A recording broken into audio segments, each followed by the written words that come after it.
सरकार वो बहुत गिर चुकी है, नकम्मी सरकार है, बेशर्मी सरकार है। जो अपने पत्नी को नहीं हो सकता है वो देश दुनिया के पत्नी के लिए क्या हो सकता है। हम तो खुले चैलेंज देते हैं कि जो अपना पत्नी को नहीं हो पाया, अंगरक्षक बनकर नहीं संभाल पाया, देश दुनिया क्या होगा।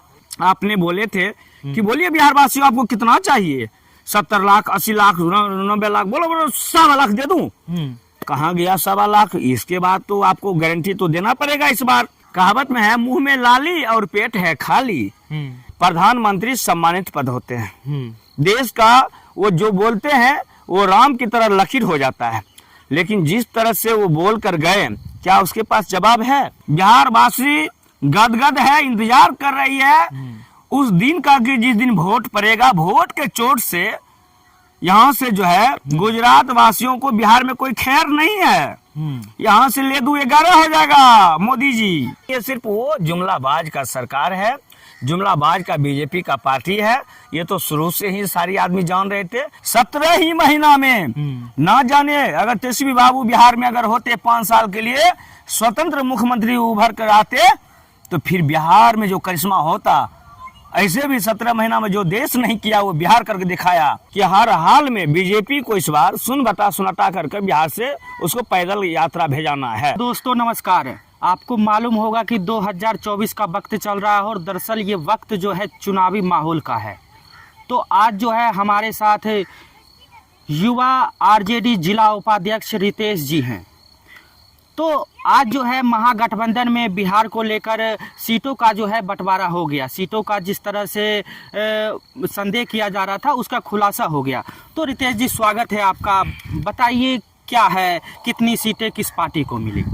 बहुत बहुत धन्यवाद आपके चंजर दर्शकों के लिए जो आप सोशल प्लेटफॉर्म पर सारे न्यूज को आप जनता के बीच में दर्शाने का काम करते हैं। इसके लिए अमलेश जी आपको बहुत बहुत धन्यवाद है। बहुत अच्छा प्रश्न आपने रखे हैं, क्योंकि माहौल तो वास्तविक में महापर्व है। देश को, इतिहास को और संविधान को बचाने के लिए जिस पर जहाँ से संविधान बनती है, जहाँ से आदमी सुरक्षित रहता है, व्यक्ति सुरक्षित रहता है, देश सुरक्षित रहता है, इस बात पर आपने प्रश्न रखा है। इसके लिए बहुत बहुत धन्यवाद के पात्र हैं। जी हाँ, कहना चाहते हैं, आपने बताया कि आपका महागठबंधन इंडिया गठबंधन का जो है सीट शेयरिंग बिहार में कंप्लीट हो चुका है। बिल्कुल बात सही है। आज हमारे महागठबंधन इंडिया गठबंधन की तमाम लीडर जो हमारे गठबंधन में थे, सभी आदमी सर्वसहमति से आज प्रेस कॉन्फ्रेंस के माध्यम से देश और दुनिया और बिहार के वासियों को खासकर अवगत करवा दिया है कि कौन सीट कहाँ पे कौन लड़ने वाले हैं, किसके पास कितने सीट गए हैं। मैं आपको बता दूं 26 सीट आरजेडी के खाते में, राष्ट्रीय जनता दल के खाते में है, और 9 सीट कांग्रेस की पार्टी के पास है और 5 लेफ्ट पार्टी के पास है। लेफ्ट में सीपीएम, सीपीआई और सीपीएम एमएलए इसमें गया है 5 सीट, और 9 सीट कांग्रेस के पास, 26 सीट आरजेडी ने रखा है। तो इसमें देखा गया और लोग अंदेशा लगा रहे हैं कि आरजेडी का दबदबा अभी भी बना हुआ है, क्योंकि 26 सीट जो है सिर्फ आरजेडी को ही मिली। तो इस पर क्या कहना है? देखिए, दबदबा की बात नहीं है, सबसे बड़ी बात है हमारे आदरणीय लालू प्रसाद यादव जी का कहना है इस बार हम लोग ना सीट देखते हैं और ना एक दूसरे को ये देखते हैं। हम लोग को एक ही मानसिकता है, एक ही मकसद है कि बीजेपी को बिहार से हम लोगों को हटाना है, और खासकर देश का दशा दिशा बिहार ही दर्शाता है। इसलिए इस बार आदरणीय हमारे राष्ट्रीय अध्यक्ष लालू प्रसाद यादव जी, पूर्व डिप्टी सीएम हमारे आदरणीय युवाओं को आइकॉन, युवाओं को सम्राट आदरणीय श्री तेजस्वी प्रसाद यादव जी ने इस बार मन बना रखा है कि ये दायित्व पूरे बिहार में अगर कहीं भी चर्चा होती है देश विदेश में, तो आदरणीय लालू प्रसाद यादव जी की चर्चा होती है।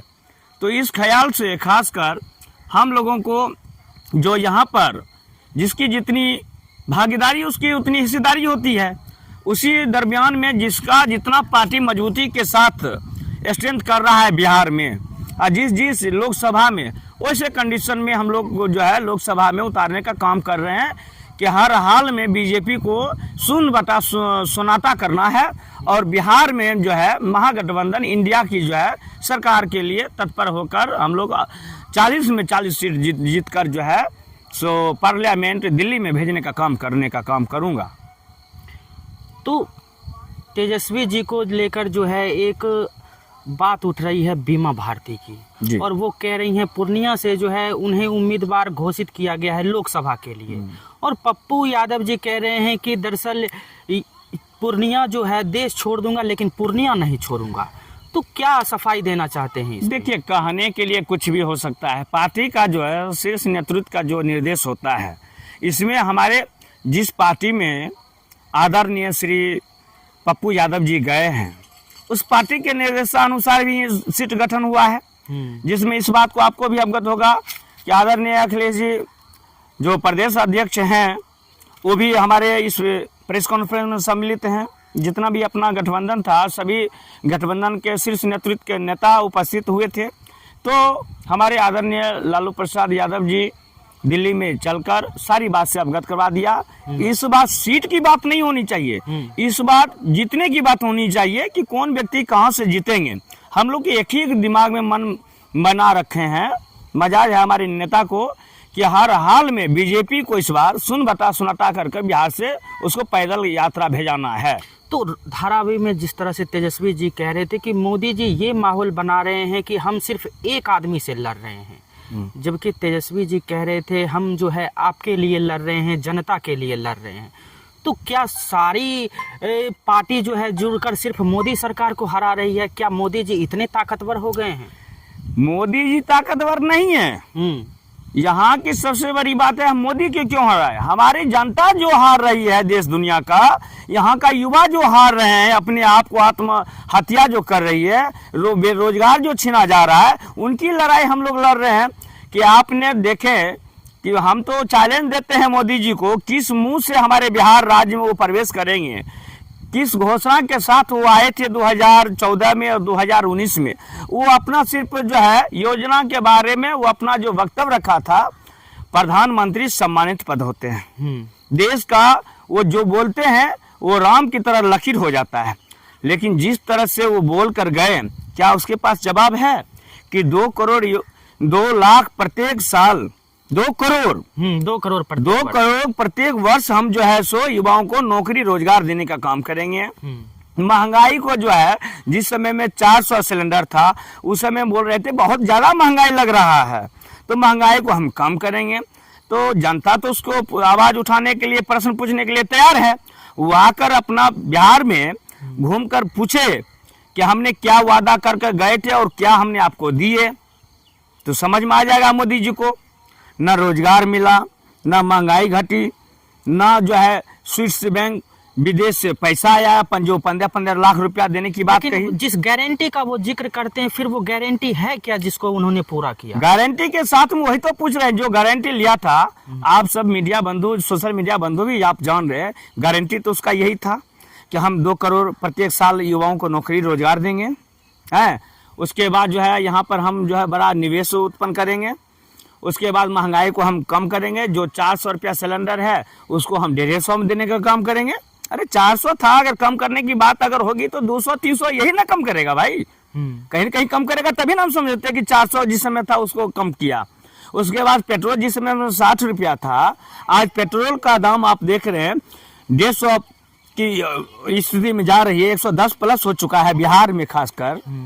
तो ये गारंटी उनका जो था वो गारंटी बतावे ना, कौन गारंटी पर बिहार में वोट लेने का काम किया? जो 40 में 39 सीट एनडीए को देने का काम किया बिहार वासियों ने। उनको लगा ललक कि हमारे बाल बच्चा को नौकरी लगेगा, महंगाई कम होगी, हाँ। उसके बाद जो है बिहार में हमको गरीबी दूर होगी। गरीबी को तो ढोला वही पीट रहे हैं, कह रहे हैं कि 80 लाख को हम जो है व्यक्ति को जो है राशन दे रहे हैं, फ्री में राशन दे रहे हैं। तो जब आप 80 लाख, जिस समय 80 लाख का कोई चर्चा भी नहीं था कांग्रेस के समय में, आज आप 80 लाख को जो है टारगेट दिखा रहे हैं, इतना गरीबी हो गया है, तो फिर आप क्यों नहीं कर रहे हैं?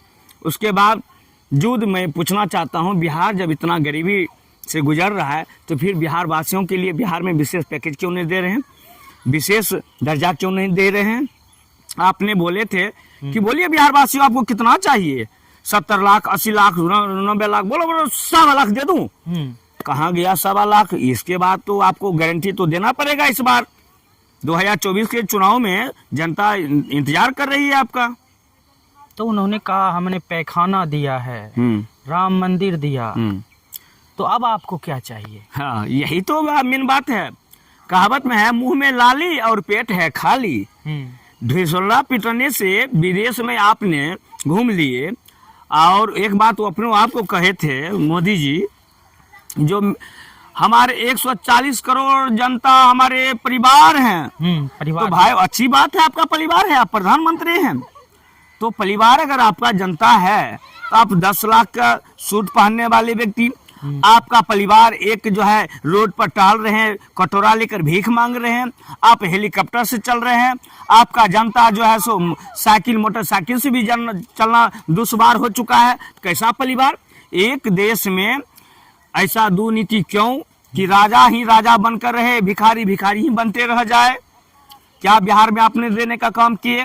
कितना यूनिवर्सिटी दिए, कितना कॉलेज दिए, कितना प्रोफेसर की बहाली किए, कितना कॉलेज दिए? आपको तो जवाब देना पड़ेगा। 2024 के चुनाव में जनता इंतजार कर रही है आपको। तो तेजस्वी जी की इस बार लोकसभा चुनाव में चुनौतियां क्या होंगी और इससे जो है उभरेंगे कैसे? हमारे पास कोई चुनौती नहीं है बीजेपी के लिए। बिहार वासी गदगद है, इंतजार कर रही है उस दिन का कि जिस दिन वोट पड़ेगा। वोट के चोट से यहाँ से जो है गुजरात वासियों को बिहार में कोई खैर नहीं है। यहाँ से ले दू 11 हो जाएगा मोदी जी, समझे ना। वो जो कहा था झोला उठाएंगे हम चल देंगे, मेरा क्या है वास्तविक में? अरे भाई, एक तरफ आप परिवार समझ रहे हैं, एक तरफ बोले मेरा क्या है, हम तो झोला उठाएंगे चल देंगे। तो कौन ग्राउंड पर आप बोले थे कि झोला उठाएंगे चल देंगे? यही ना कि देश को बेच लिए है, अम्बानी अडानी विजय माल्या की तरह सबको जो है हक पाने का मौका फायदा दे दिए। आप निश्चिंत हैं? तो फिर आप जो है देश में किस स्थिति में आप वोट मांगने का काम करेंगे? क्या जवाब है आपके पास? है हिम्मत? अभी हमारे आदरणीय तेजस्वी बाबू जो कहा वो किया, किसी से छुपा हुआ नहीं है। 5 लाख लमसम बिहार में कोई उद्योगपति नहीं है, कोई बिजनेस का बढ़ावा नहीं है, कोई ऐसा संस्था नहीं है। बिहार में ना विशेष पैकेज मिला है, ना विशेष दर्जा मिला है। फिर भी आदरणीय तेजस्वी यादव ने करिश्मा करके दिखा दिया और वो भी परमानेंट जॉब कर 5 लाख नौकरी देने का काम किया है 17 ही महीना में। ना जाने अगर तेजस्वी बाबू बिहार में अगर होते 5 साल के लिए स्वतंत्र मुख्यमंत्री उभर कर आते तो फिर बिहार में जो करिश्मा होता, ऐसे भी 17 महीना में जो देश नहीं किया वो बिहार करके दिखाया। तो ऐसे स्थिति में 5 साल में आप समझ सकते हैं कि बिहार मेरा काम कितना आगे हो जाता।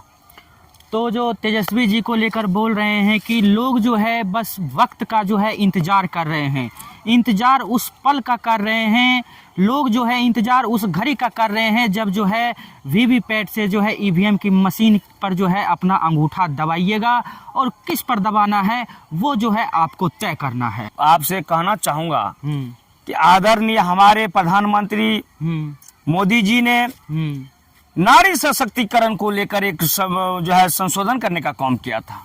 लेकिन मैं पूछना चाहता हूं आदरणीय मोदी जी कि आपने बिहार में ही नहीं पूरे देश में, खासकर मैं बिहार से आपसे जानकारी लेना चाहूंगा कि 40 सीट में महिला को कितने सीट दिए हैं?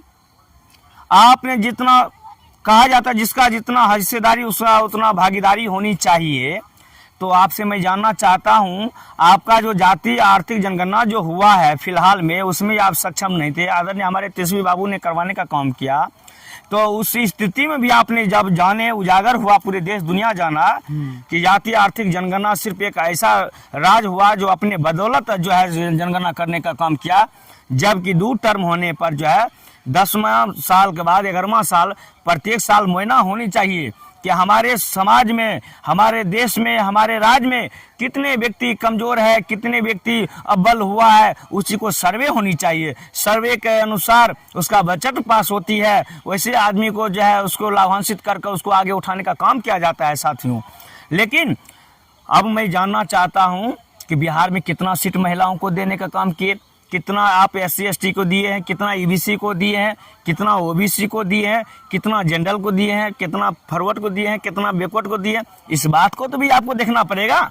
जो व्यक्ति गिरे हुए हैं वैसे व्यक्ति को सदन में भेजेंगे, जाके उसका अपना आवाज उठने का काम करेगा। नारी का सशक्तिकरण आपका कहाँ गया है? कितने महिला उन्होंने तो कहा कि नारी का जो है मैं सब शक्ति बनकर उभरूंगा। वही तो हम उन्होंने कहा, उसी पर फिर हम पूछ रहे हैं। उसी पर जो है फिर आप बाल नरेंद्र पर आरोप लगा रहे हैं। 17 सीट आपने दिए बीजेपी वालों ने। 17 सीट में एक भी सीट बता दे महिलाओं को देने का काम किया है तो मैं चैलेंज देता हूं आदरणीय नरेंद्र मोदी जी को।